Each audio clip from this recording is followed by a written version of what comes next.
garaadka guud ee beelaha absame ee deegaanada Jubbaland garaad Cali Maxamed Xasan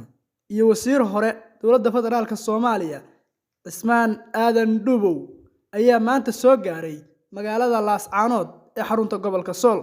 si ay ugu kuurgalaan khasaaraha dhabta ah ee uu geystay dagaalkii ay magaalada ku soo qaadeen militariga Somaliland iyaga oo duqeeyay cisbitaalka guud ee magaalada waa garaadka guud ee beelaha Jubbaland oo haatan ku sugan saaladii shuhadada ee Laascaano uu dagaalka ka bilowday insha Allah billahi kariim anoo ka yimid caasimadda ku-meelgaarka ee Jubbaland soona gudbay caasimaddeena qaranka ee Muqdisho horena kaga soo hadlay dagaalkaas uu ku soo qaaday Muuse Biixi anoo ka hadlaya 5 qodob uu hore u geystay shacabka walaalaheena ee ku nool Burco iyo Berbera iyo Hargeysa waxaan ugu baaqayaa qaldaadkii Muuse Biixi ka dhacay caalamka iyo ummadda Soomaaliyeed inay ogtahay si xaq darro ah in zulmi ah inuu ugu soo duulay Laascaano oo raalli laga ahayn ummadda Soomaaliyeed oo dhan meel kasta ay ku sugan tahay marka xiga waxaan u sheegayaa 5 qodob uu galay Muuse Biixi oo culimo oo diinka Burco iyo Berbera iyo Hargeysa u dhashay iyo dhammaan shacabka Soomaaliyeed meel kasta ay ku nool yihiin aan laga qaban markabkii Soomaaliyeed dagaalka Yemen ka dhacay shacabkii saarnaa uu u diiday inay lugaha kaga soo degaan Berbero loona soo gudbiyay Puntland ay si wanaagsan ugu soo dhaweysay qaladkiisa labaad oo ahaa walaalaheena Soomaaliyeed ee u dhashay Koonfur Galbeed uu ka tarxiilay Laascaano dib weyn u geystay ummadda Soomaaliyeed haddana uu ku soo xadgudbay in uu ku soo duulo Laascaano beeshii lahayd beesha dhulbaante iyo beesha faqashini deegaanadooda anoo Muqdisho jooga oo garaadka guud ah aan hore ugu baaqay sida ugu dhaqsaha badan inay ciidamadiisa ay tagaan hood maadaama hadda la gelayo bisha Ramadaan waxaan ugu baaqayaa mas'uuliyiinta sheeganaya Somaliland Burco iyo Berbera iyo Hargeysa in ay yihiin deegaanadoodii aysan duulaan ku ahayn beelaha dega Sool SSC jamaahiirta inaysan duulaan ku ahayn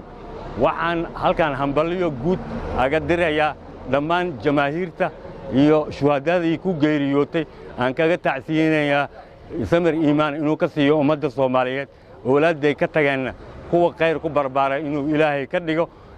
kuwa ku dhaawacmana inuu Ilaahay boogaha u dhayo waajibaadka xaqa ah ee dalka ummadda Soomaaliyeed ee dawladdeena qaran ee federaal mas'uuliyadii qaranka Soomaaliyeed madaxweynihii qaranka ugu weyn yahay Xasan Sheekh Maxamuud wasaare Xamza Cabdi Barre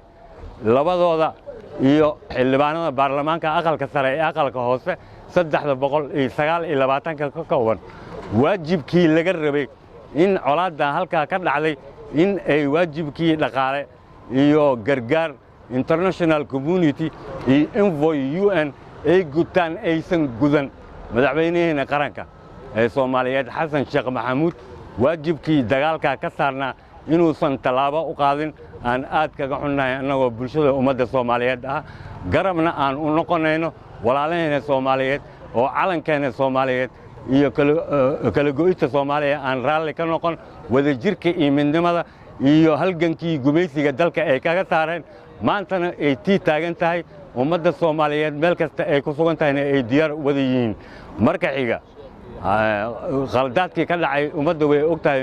Muuse Biixi nabadoon xad iyo odayaashii dhaqanka ee Muqdisho in uu u diiday inay Hargeysa ka degaan waxyaabihii hore u geystay ummadda Soomaaliyeed kama qarsoona anoo garaadka guud ee beelaha Jubbaland ah in beesha absame guud ahaan meel kasta ay ku sugan tahay qurba joog iyo daljoog khaasatan NFD iyo kuwa dawladda deegaanka Soomaaliya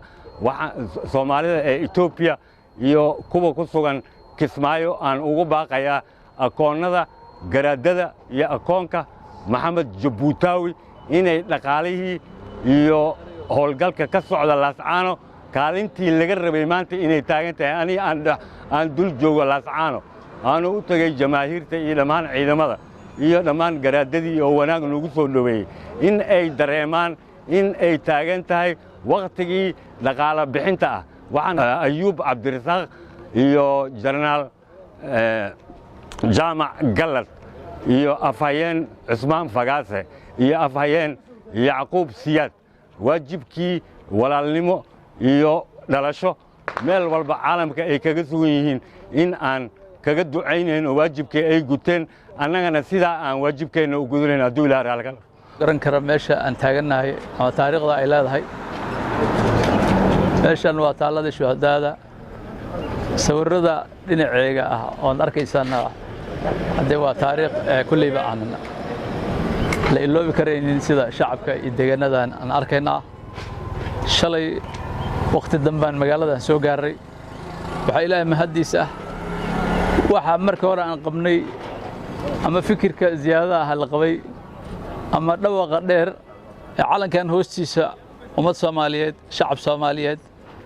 ee dad ehel Soomaaliyeed ay ku dhamaanayaan oo loo dilayay in badan ama lagu calaadinayay wax fara badan calanka jamhuuriyadda Soomaaliya calanka buluuga ah waxa dareenkeeda ahayd inaan bal gaaro meeshii wax ka jiraan si aanan tilmaam badan looga dhicin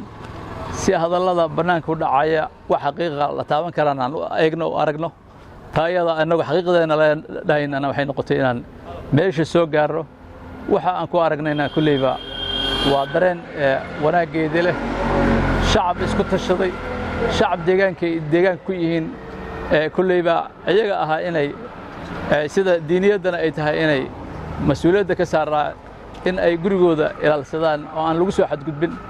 dagaal meesha ka bilowday mataqaan baa dareenkeedii aad loo lahaa aad iyo aad baan u dareemaynaa maanta sida ay shalay ahayd wax kaga duwan inay weli taagan tahay dareen colaadeedna weli deegaanada qaarkeed uu ka muuqdo runtii ka mas'uuliyad ahaan annagoo ahayn rag mas'uuliyad kala duwan dawladda dhexe ka soo qabtay muddo fara badanna soo ahaa in aan maanta jawga degan aan ku nimid Laasacaano ay tahay in wax ka bedelan oo loo doonayo in dhiig dambana aanan kaga imaanin dhiig dambana aanan kaga daadanin dhalinyarada dhinac kastaba leh doonistooda ee rabitaankooda ahaa in ay gurigooda iyo ehliyadooda iyo deegaankooda iyo maamulka ayaga ay xaqan u leeyihiin ay ku samaysan karaan in ayaga loo madax banaaneeyo waxaan aad iyo aad u cambaaraynaynaa duulimaadka faraha badnaa ee dhinaca kaga yimid maamulkaas dhexe ee Soomaaliland xaggeeda ahaa diidmada qayaxan oo dadkan shacabka ay kacdoonka ay kaga yimaadeen in ay noqon karto wax xal u noqon karaysa dadkan deegaanka ah in xuduudda ay ka degan yihiin deegaanada ayaa ma wadaagaan in meeshaas loo kaxeeyo wax allaala wixii maleeshiyaadka dhinaca ka soo dulaa taasina waxay noqon kartaa in wax badan bedel ay noqoto wax badan dhiig dambe oo ka daata inaysan dhicin waxaan aad u rajaynaynaa oo kulleyba aan leeyahay anigoo u marinaya fariimo kala duwan ee dawladda dhexe ee mas'uulka uu ka yahay madaxweyne xasan sheekh iyo xamza oo ah ra'iisul wasaaraha qaranka inay gartaan masalka yaala ee qarannimada ee calankan dhabarkeedna ah ee deegaankan ballaaran oo ay mar iyo laba aysan ku dalbadeen in ay qaybna ka yihiin jamhuuriyadda una baahan yihiin in xiriirkooda iyo wanaagooda dawladnimo ay raalli kaga yihiin taas ayadoo aad looga gaabeeyay in loo baahan yahay in amuurtan ayada ay soo dadejiyaan waana waxaan dhihi karaa wax laga seexday inay tahay wax aad looga gaabiyey waxaan sida kale kulleyba dhawaaqaygaan isleeyahay gaaban oo aan dareemayno in hay'adaha caalamka beesha caalamka hay'adaha waxgalka ee waxtarka ah in ay deegaanadan sida ugu dhaqsida badan ay kulleyba wixii gargaara oo xagga humanitarianka ay la soo gaaraan inay laga maarmaan tahay waxaan dareemaynaa runtii jawi ka duwan jawiyada kale ma aha meeshan meel dad gudahooda hadda ay dhaxdooda baraysa dad doonistooda rabitaankooda ay tahay inay dadkaas joogjoogka kaga xoroobaan inay tahay marka waxaan aad iyo aad u leeyahay in aanan hadallada qaar la hadlaynin waxyaalaha qaarna aan la xumaynin in aan garan karayno masalka ama fariimaha qaldan ee siyaasiyiinta qaarkood ee kaga dhawaaqaan meelaha qaarkood oo maqalkeeda nuga ah taasoo inta badan u badan reero waaweyn meesha ku diriraya taa iyadana is lahayn oo reerka meeshaan ama dirirta la leeyahay tahay wax cun kaliya ka bilaabatay dad doonistooda iyo rabitaankooda ay tahay deegaankooda inay xor u noqdaan. waxaan joognaa isbitaalkii guud ee magaalada Laascaanood runtii waxaa galabta nagu soo booqday wasiir hore oo federaalka ah wasiir Cusmaan Aadan Dhuubow iyo garaadka guud ee beelaha Jubbaland garaad Cali Maxamed Xasan oo runtii soo booqday isbitaalkii degmada Laascaanood si ay u indheeyaan xaaladda guud ee isbitaalka iyo isbitaalka khasaarihii faraha badan ay runtii soo gaadhay dhammaan waxay soo kormeereen ama ay soo arkeen meel kasta oo mataqaanaa ciidanka militariga Soomaaliya khasaare u geysteen sidoo kale waxay soo booqdeen waararkii kala duwan ee isbitaalka iyo runtii bukaanadii jiifay waa waftigii ugu horeeyay runtii ee meel fog noogu yimaada isbitaalkii guud ee magaalada Laascaanood waxaan leenahay wasiir iyo garaad ku soo dhawaada magaalada Laascaanood iyo isbitaalkii guud ee degmada Laascaanood runtii farxad bay noo tahay dhiirigelin bay noo tahay inaad nooga timaadaan meel aad u fog ama masaafo fog idinkoo idinka muuqato inaad dareen la tihiin dadkiina reer Sool waxaan leedahay soo dhawaada mar koowaad iyo mar labaadba runtii isbitaalku runtii sidaad aragtaan wuxuu qabaa baahiyo fara badan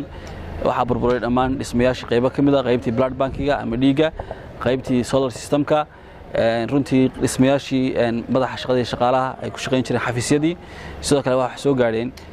ambulanceska isbitaalka u shaqeynayay ee soo guriyay dhaawacyada marka isbitaalku guud ahaan wuxuu u baahan yahay waxyaabo badan ugu horeyso in dib loo repair gareeyo ama loo dhiso sidoo kale wuxuu u baahan yahay in dhismayaashii mataqaanaa guud ahaan wax laga qabto in mataqaanaa supply fiican iyo daawooyin fiican in la keeno uu u baahan yahay marka insha Allah wasiir iyo garaad inihina macallinidii ah